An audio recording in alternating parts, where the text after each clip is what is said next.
من الشيطان الرجيم عن الهوى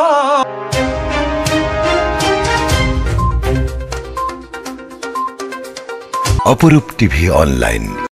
গতকাল চট্টগ্রাম নগরীর ২৬ নং উত্তর হালিশহর ওয়ার্ডের চৌধুরীপাড়া কালাম কোম্পানির বাড়িতে ৩১ দফা রাষ্ট্রকাঠামো পুনর্গঠনের রূপরেখা বাস্তবায়নের লক্ষ্যে উঠান বৈঠক হয়েছিল।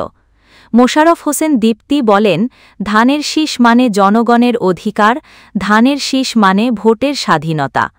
এই প্রতীককে বিজয়ী করতে হলে আমাদেরকে মানুষের মন জয় করতে হবে।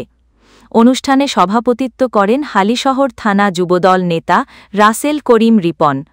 আরও উপস্থিত ছিলেন নগর যুবদলের সাবেক সভাপতি AKM ফজলুল হক সুমন, মিয়া মোহাম্মদ হারুন, হায়দার আলী চৌধুরী, মোহাম্মদ ইসলাম, সাবেক সহ সম্পাদক মিজানুর রহমান দুলাল, ওয়ার্ড বিএনপির সদস্য সচিব মোহাম্মদ ফারুক, যুগ্ম আহ্বায়ক পিয়ার, সদস্য মনির, ইন্টু, মোহাম্মদ বাবলু, হালিশহর থানা যুবদলের সাবেক সিনিয়র যুগ্ম আহ্বায়ক সাজ্জাদ আহমেদ সাজ্জাদ, থানা যুবদল নেতা পারভেজ আলম সহ আরও অনেকে।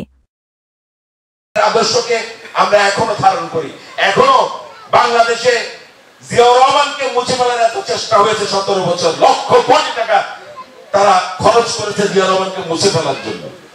পেরেছে জিয়াউর রহমানকে মুছে?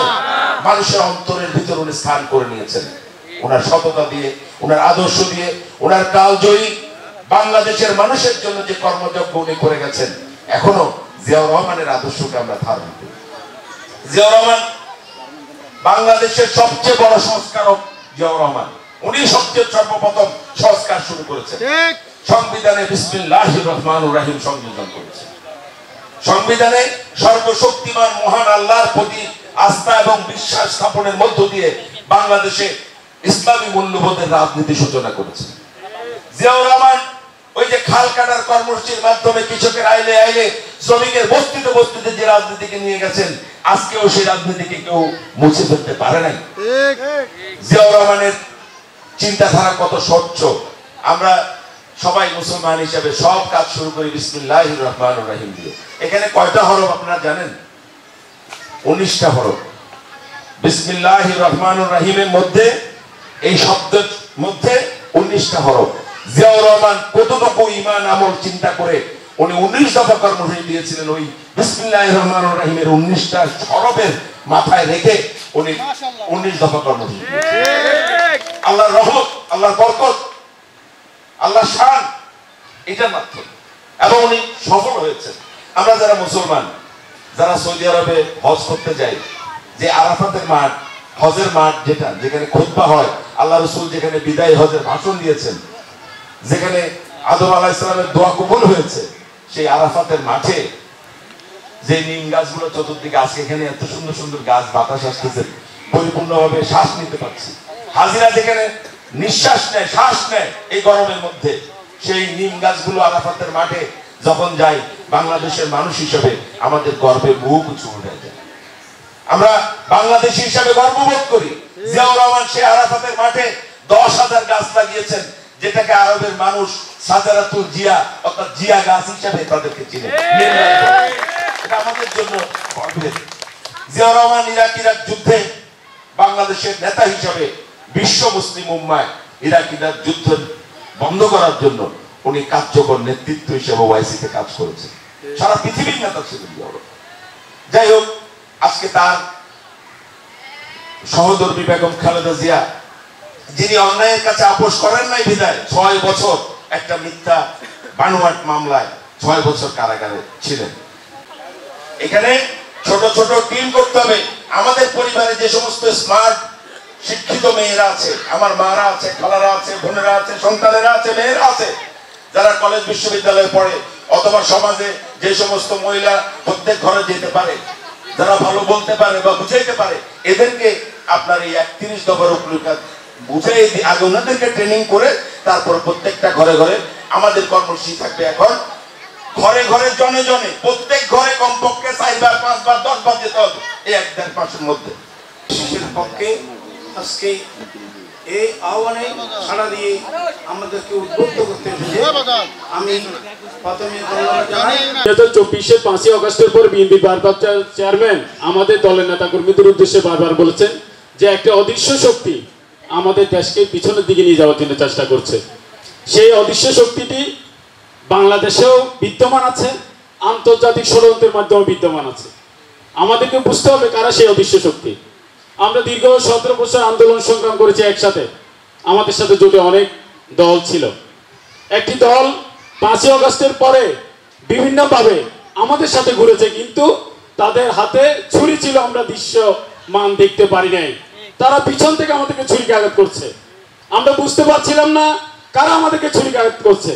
আজকে আমরা বুঝতে পারছি, কারণ বিএনপি বাংলাদেশে একমাত্র দল যারা ইসলামিক মূল্যবোধে বিশ্বাস করে।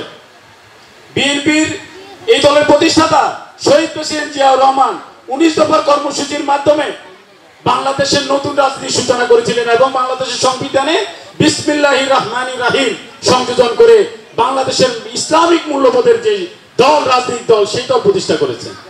আমরা দেখলাম, আমরা এখন বিভিন্নভাবে দেখছি ওই সংগঠনটি বাংলাদেশ জামাত ইসলামী, খুবই সুন্দর কথা, ইসলামী, কিন্তু সেই ইসলামের নাম ব্যবহার করে তারা আজকে হিন্দু শাখা তৈরি করছে, বৌদ্ধ শাখা তৈরি করছে, কিংবা আরো অন্যান্য অনেক শাখা তৈরি করছে। ইসলামী কি সেটা বৈধ আছে? আজকে আমরা দেখছি তারা মন্দিরে গিয়ে বিভিন্ন রকম কথাবার্তা বলছে। আপনি বলতেই পারেন, আমার কোনো অবজেকশন নাই, কিন্তু আপনি যখন আমার ধর্মীয় যে নিয়ম কানুন, আমার রোজা নামাজ নিয়ে কথা বলবেন, আমার কোরআন নিয়ে কথা বলবেন, আমার রাসূলকে নিয়ে কথা বলবেন, তখন কিন্তু ভাই আপনাকে ছেড়ে দিতে আমি পারবো না। আমার ইমানি দায়িত্ব হবে আপনার বিরুদ্ধে আমি গর্জে ওঠা। যেমন আপনার আগামী রাষ্ট্র ভালো সুন্দর বাংলাদেশ গঠনের জন্য, দুর্নীতিমুক্ত বাংলাদেশ গঠনের জন্য ওই কলামটা আপনার 31 দফায় 13 নম্বর কলামে আছে। রাষ্ট্রীয় ধর্মীয় স্বাধীনতা সর্বোচ্চ নিশ্চিত করা 16 নম্বর কলামে। এগুলো আমাদের ভাষায় ভাষায় গিয়ে সবাইকে পৌঁছাতে হবে। 31 দফা বাস্তবায়ন করতে হবে। এবং আমরা যে ভোট, ধানের শীষে ভোট চাইতে যাব, তাদের তো প্রশ্ন থাকবে, আপনারা ধানের শীষে ভোট চাইতে আসছেন, আপনারা আমাদের জন্য কি করছেন? এটার উত্তর হবে এই আমাদের 31 দফা। এইটাই আমাদের সকলকে ভেদাভেদ ভুলে আমরা ধানের শীষের জন্য সবাই একসাথে কাজ করতে হবে। আমাদের প্রিয় লিডার দীপ্তি ভাই বলেছিলেন গভীর ষড়যন্ত্র চলতেছে দেশে বিদেশে, ঠিক তেমনি আমাদের এই ষড়যন্ত্র মোকাবেলার জন্য প্রস্তুত থাকতে হবে। আমরা কাজ করব না। দলের হাইকমান্ড যাকে নির্বাচিত করবেন, যাকে ধানের শীষের প্রতীক হাতে তুলে দেবেন, আমরা সকলে মিলে তার জন্য কাজ করব। অতীতের ভেদাভেদ ভুলে গিয়ে কে অতীতে কি করেছে, কে কোন গ্রুপ করেছে, আমার সাথে ওর মত পার্থক্য আছে, ওনার সাথে আমি মাতি না, উনি আমার গ্রুপ করে না, ওগুলা বললে চলবে না।